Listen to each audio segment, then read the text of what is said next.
Antonio's Story, Legacy of the Fallen, by Charles Olson. Prelude. Nuevo, Casas Grandes, Chihuahua, 2006. The gunfire had stopped, but the ringing in Antonio's ears refused to quit. He staggered forward through the smoke, shirt damp with sweat and blood that wasn't all his. The stench of gasoline burned in his nose. Somewhere behind him, one of the men was still moaning, crawling through dirt and shattered crates. Antonio didn't care.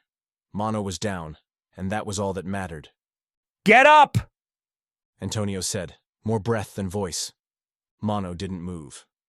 Blood seeped between his fingers where he clutched his side. His cap was gone, his face pale.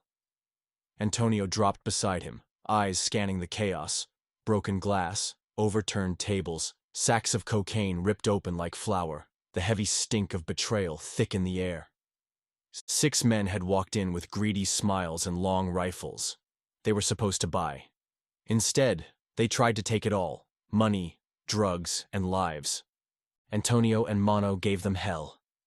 He lifted Mono by the shoulders, dragging him through the haze. Flames licked up the far wall, catching on splintered wood and a busted fuel drum that leaked with ominous speed. The heat pressed in. Behind them, someone shouted. Antonio didn't look back. He had one hand under Mono's ribs, and the other still gripping his pistol, half empty. They moved like ghosts through a nightmare, smoke curling around them, the fire growing louder, closer, hungry. Then a shot, one last, desperate round, hit the fuel drum. The explosion cracked the night wide open.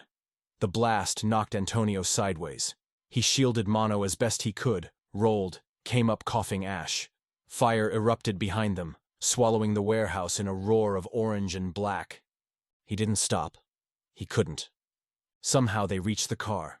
He shoved Mono into the passenger seat, slammed the door, and dropped into the driver's side. His hands shook on the wheel. Blood smeared the gear shift. The engine caught on the 3rd try. Tires squealed. In the rearview mirror, the world burned. Mono groaned beside him, slipping in and out of consciousness. Antonio stared straight ahead, eyes dry and wild, the road cutting through the desert like a promise. They weren't dead yet. They were still moving, still breathing. And that meant they still had a chance.